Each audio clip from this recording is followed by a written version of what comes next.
There is a particular kind of historical moment that rarely announces itself. It does not arrive with catastrophe. It does not demand immediate attention. It does not interrupt daily life. It unfolds quietly beneath continuity. Institutions remain intact. Markets continue to function. Public language still reassures. And yet, beneath this surface, something essential begins to weaken. Not materially, but structurally. What erodes first is not power. It is proportion. History does not end civilizations abruptly. It allows them to overextend themselves. The ancient philosophers understood this with remarkable clarity. Long before modern economics, they recognized that decline begins when success dulls restraint, when abundance replaces measure, and when continuity is mistaken for permanence. This is not failure. It is a misunderstanding of time. Every civilization that achieved extended dominance eventually reached a moment when it ceased to ask whether its position was sustainable and began assuming that it was natural. That assumption has never survived history. What follows is not immediate collapse, but a gradual misalignment between reality and expectation. The Stoics wrote extensively about this phenomenon, though not in the language of empires. They described it in human terms. They observed that individuals often confuse strength with invulnerability, comfort with security, and success with virtue. When this confusion persists, character weakens, not through corruption, but through neglect. Civilizations experience the same fate. The most dangerous stage is not decline itself, but the period when decline is normalized and therefore invisible. To understand this process, one must abandon the idea that history moves randomly. It does not. It follows structure. Different cultures, different centuries, different values, the same underlying sequence. Empires do not fall because they are attacked. They fall because they lose the capacity to govern themselves proportionately. The first stage of long dominance is always external control. Control of roots, control of flows, control of exchange. Power begins not with currency, but with access. Those who command trade routes command value. Those who command value shape systems. Currency follows force, not the other way around. In the early modern world, maritime dominance determined economic gravity. Control of oceans meant control of commerce. Control of commerce meant leverage over necessity. Where goods must pass, power accumulates. This reality has never changed. The next stage follows naturally: accumulation. Wealth concentrates at the center of the system. Surpluses grow. Confidence expands. The system begins to appear self-sustaining. This is the Golden Age, the period most remembered nostalgically. But this stage carries a hidden transformation. As wealth accumulates, behavior shifts. Production becomes less urgent. Consumption becomes easier. Discipline begins to feel optional. The Stoics warned that comfort is the most effective eroder of vigilance. When hardship disappears from memory, preparation disappears with it. At this point, currency begins to take on a new role. It is no longer merely a medium of exchange. It becomes a symbol of stability itself. Other nations hold it. Contracts depend on it. Debts are written in it. The system formalizes dominance. This formalization marks the beginning of dependency, not for others, but for the issuer. Because once the world requires your currency, the incentives invert. It becomes easier to import than to produce, easier to borrow than to save. easier to expand commitments than to reduce them.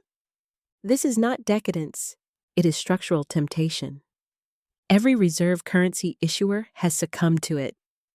At this stage, imbalances appear quietly.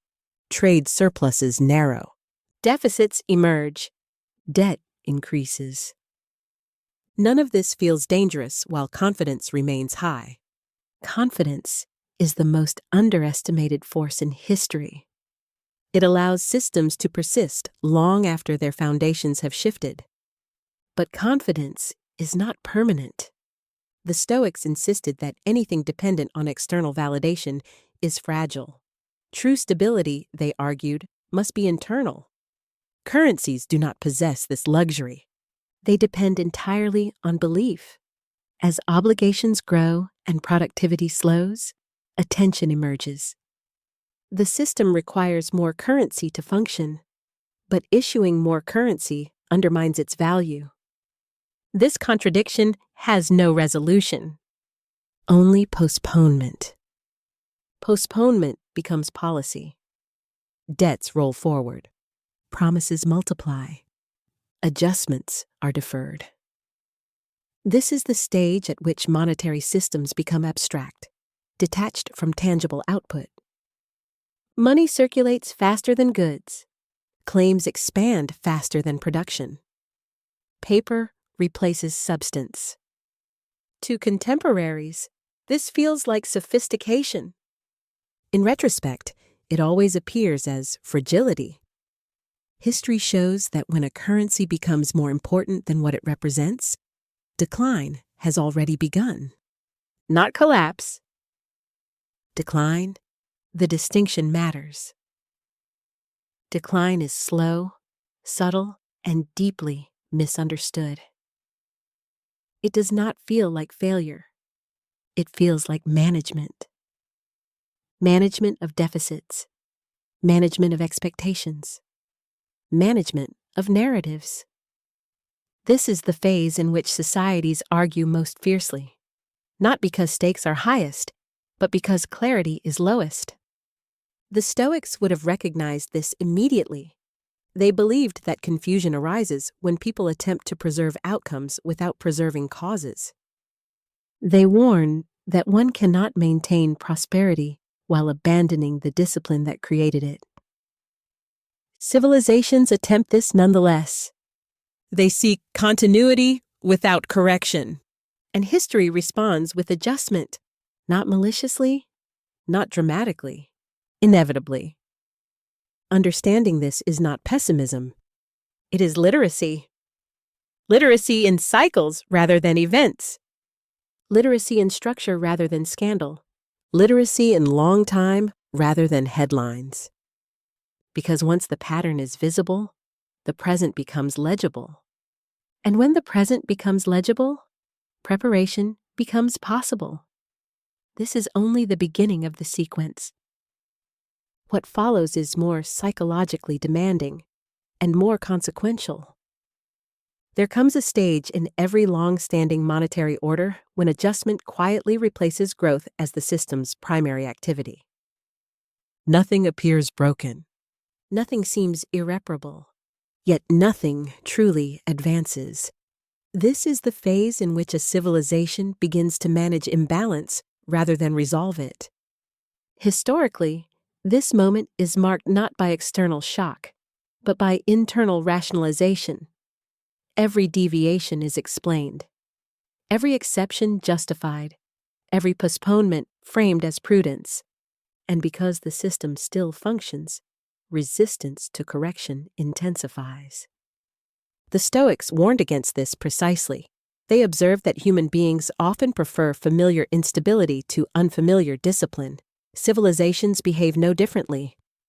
At this stage, the role of money subtly changes. Currency ceases to be a reflection of productive activity and becomes an instrument of coordination. Its purpose shifts from representing value to sustaining continuity. This shift is rarely acknowledged openly. It occurs incrementally through policy, language, and expectation. Money is asked to do more than it was designed to do. to fund obligations that exceed resources, to preserve standards detached from output, to smooth contradictions that would otherwise demand reform. At first, the results appear positive. Liquidity calms markets. Credit sustains consumption. Deficits feel abstract rather than constraining. Confidence persists, not because fundamentals are strong, but because adjustment has been deferred. History records this phase repeatedly. In each case, the financial sector expands disproportionately. Capital flows increasingly toward instruments that promise stability rather than ventures that create it. Speculation overtakes production. Leverage replaces labor. Paper claims multiply faster than tangible capacity. This is not a moral failing. It is a systemic response to diminishing returns. When real growth becomes difficult, financial growth appears attractive. It offers speed, scale, and the illusion of control. The Stoics would have recognized the danger immediately. They argued that when effort is detached from outcome, discipline erodes, and when discipline erodes, dependency forms. Dependency is the defining feature of late-stage monetary systems. Dependency on debt to maintain standards. Dependency on confidence to sustain value. Dependency on external belief rather than internal coherence. As this dependency deepens, imbalances harden into structure. Deficits cease to be cyclical. Borrowing becomes habitual. Adjustment becomes politically intolerable. At this point, restraint is no longer merely unpopular. It is perceived as destabilizing. The paradox is profound. The very measures required to restore balance are viewed as threats to stability, while the practices undermining stability are defended as necessary. The Stoics describe this as a failure of judgment. They believe that wisdom consists in distinguishing between what preserves health and what merely delays discomfort. Civilizations at this stage consistently choose delay. Delay through monetary expansion. Delay through regulatory complexity. Delay through narrative management. Currency supply expands not because of recklessness, but because contraction appears unthinkable. This expansion does not manifest immediately as catastrophe. Instead, it expresses itself through distortion. Asset prices inflate faster than incomes. Essentials absorb a greater share of earnings. Security becomes unevenly distributed. To those within the system, this feels unfair rather than dangerous. Yet unfairness is the signal. It indicates that proportionality has been lost.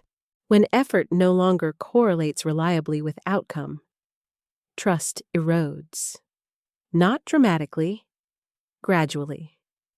People begin to feel that the system favors proximity over contribution, access over competence, position over function. This perception, once widespread, becomes corrosive. Institutions remain operational, but legitimacy thins. Authority persists, but confidence becomes conditional. The Stoics warned that societies cannot long survive this condition. They argued that legitimacy arises not from power, but from perceived alignment between structure and justice. When that alignment dissolves, compliance becomes transactional rather than principled. At the monetary level, a parallel process unfolds externally. Those who depend on the dominant currency begin to adjust their exposure. Not out of rebellion, out of prudence. Reserves are diversified. Settlements are experimented with. Alternatives are explored quietly. This is not abandonment, it is insurance. No reserve currency has ever been replaced abruptly. The transition is always incremental, until it is decisive. Confidence does not collapse. It migrates. The issuing society often misreads this phase. Because life continues, because markets operate, because the language of dominance remains. Yet the foundation is shifting.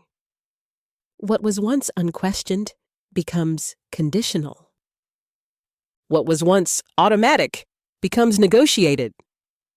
The Stoics taught that all power dependent on external assent is provisional. Currencies are the clearest expression of this truth. As belief becomes conditional, the system enters its most psychologically complex stage. Anxiety increases, but its source remains diffuse. Debate intensifies, but clarity declines. Every faction senses danger, but diagnoses differ. This confusion is not accidental. It arises when systems grow too abstract for ordinary experience to interpret. When cause and effect separate, meaning dissolves. At this point, societies often turn inward. They debate symbols rather than structures. They moralize outcomes rather than examine incentives. They argue identity while ignoring mechanics. This is not stupidity. It is cognitive overload. The Stoics believed that when complexity overwhelms understanding, people retreat into certainty wherever it can be found. This retreat fractures discourse. Yet even at this stage, decline is not inevitable. History shows that outcomes diverge here. Some societies resist reality until correction is imposed violently. Others adjust deliberately, preserving coherence through reduction. The difference lies not in intelligence or resources. It lies in character. Character, at the collective level, manifests as willingness to accept limits, to relinquish excess, to restore proportion, to endure discomfort voluntarily rather than involuntarily. These virtues are rarely celebrated. They are indispensable.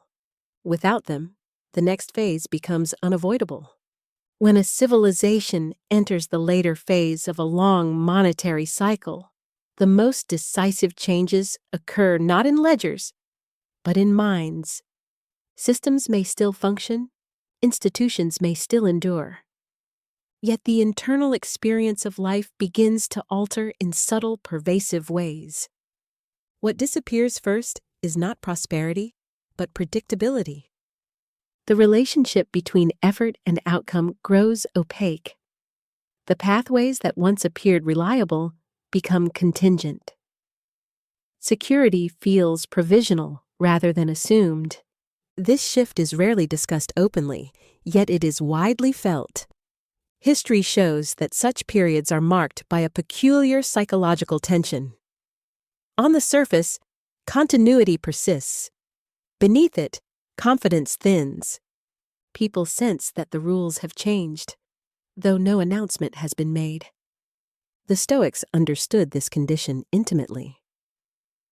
They wrote that anxiety arises not from hardship itself, but from uncertainty about what may be relied upon. When expectations lose their anchor, individuals search for substitutes. Some seek certainty in nostalgia, others in ideology, others in identity. Few seek it in discipline.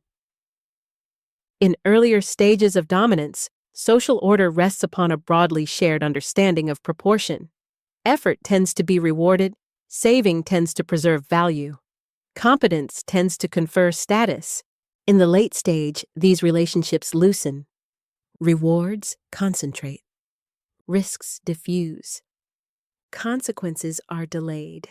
The result is not immediate poverty, but pervasive unease.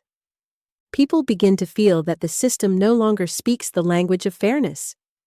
Not because injustice has suddenly emerged, but because proportionality has quietly eroded. This erosion manifests most clearly within the middle strata of society.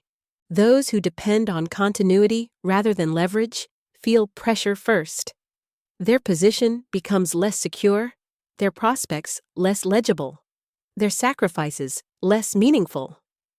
The Stoics would have recognized this as a crisis of measure. They believed that societies remain stable only when contribution, reward, and responsibility remain visibly aligned. When that alignment dissolves, trust follows. Trust, once weakened, is not easily restored. It does not collapse dramatically. It thins. Institutions remain. Authority persists. But belief becomes conditional. This conditionality reshapes behavior. People hedge rather than invest. They protect rather than build. They seek insulation rather than contribution. At the upper levels of the system, a parallel transformation occurs. Elites adapt. In early stages, influence is derived from production, innovation, and expansion. In later stages, it shifts toward preservation, access, and insulation. Capital seeks safety rather than growth. Mobility replaces rootedness. Exposure is minimized. This behavior is often misinterpreted as moral failure. It is not. It is rational adaptation to perceived instability, yet its consequences are profound. As elites withdraw from shared exposure, a psychological divide opens between institutions and society. The sense that risks are unevenly distributed corrodes legitimacy. The Stoics warned that no polity can endure when those who govern appear insulated from the consequences of governance. Perception matters as much as reality. When people believe that losses are socialized while gains remain private, compliance becomes transactional rather than principled. Law continues to function, but loyalty weakens. This is the soil in which fragmentation grows. Discourse hardens. Positions polarize. Complexity is punished. The human mind, overwhelmed by abstraction, retreats into certainty wherever it can be found. The Stoics observed that when reason is strained beyond capacity, emotion fills the vacuum. Thus, late-stage societies become louder, not clearer. They debate symbols rather than structures. They moralize outcomes rather than examine incentives. They personalize systemic effects. This is not a failure of intelligence. It is a response to opacity. When systems become too complex to interpret, people simplify by necessity. Yet, simplification carries risk. It replaces understanding with conviction, dialogue with assertion, inquiry with allegiance. This is why late-stage periods feel culturally volatile. Not because values vanish, but because they lose a common frame of reference. Despite this turbulence, decline does not proceed uniformly. History shows that periods of broad contraction produce sharp differentiation. Some individuals become increasingly dependent on systems they no longer trust. Others withdraw entirely. A third group adapts deliberately. This third group is rarely visible. They do not dominate institutions. They do not command narratives. They do not seek recognition. They cultivate competence. They reduce unnecessary dependency. They sharpen judgment. They invest in skills, not assurances. The Stoics regarded this disposition as the highest form of resilience. They taught that one must distinguish between what is granted by circumstance and what is secured by character. Circumstances fluctuate. Character endures. In times of systemic uncertainty, this distinction becomes decisive. Those who rely entirely on external guarantees suffer when those guarantees weaken. Those who possess internal orientation remain coherent amid change. This is not Stoicism as withdrawal. It is Stoicism as preparation. Preparation for volatility. Preparation for adjustment. Preparation for a world in which form must be carried by individuals rather than institutions. The late stage of a civilization is therefore not merely a period of risk. It is a test of whether seriousness can survive comfort, a test of whether discipline can re-emerge without coercion, a test of whether restraint can be chosen rather than imposed. History suggests that outcomes diverge here. Societies that resist adjustment until correction is forced experience rupture. Societies that accept limits voluntarily preserve continuity within reduction. The difference lies not in wealth or intelligence. It lies in temperament. The Stoics believed that fate presents circumstances, but response determines consequence. This applies as much to societies as to individuals. The narrowing phase does not ask whether we approve. It asks whether we are capable of distinguishing substance from ornament, capable of relinquishing excess, capable of acting without illusion. Those who can do so quietly carry continuity forward. Those who cannot are carried by events. There is a point in every long historical sequence when movement slows enough to be felt, not because progress has ended, but because momentum is no longer unconscious. The future ceases to arrive automatically. Continuation demands intention. This is the moment most civilizations misunderstand. They mistake it for decline alone. In truth, it is a narrowing of tolerance for excess, a narrowing of patience for inefficiency, a narrowing of forgiveness for illusion. The Stoics regarded such moments not as punishments, but as revelations. They believed that fortune does not destroy what is sound. It merely exposes what has grown hollow. What survives narrowing is what possesses form. Form, in the Stoic sense, is not appearance. It is coherence. Coherence between resources and commitments, between words and actions, between ambition and capacity. When coherence weakens, expansion becomes dangerous. When coherence is restored, even contraction can preserve dignity. History confirms this relentlessly. Civilizations that attempt to preserve everything lose everything. Those that relinquish excess preserve what matters. This is the central misunderstanding of late stages. People assume that survival requires restoration, a return to previous scale, previous privilege, previous reach.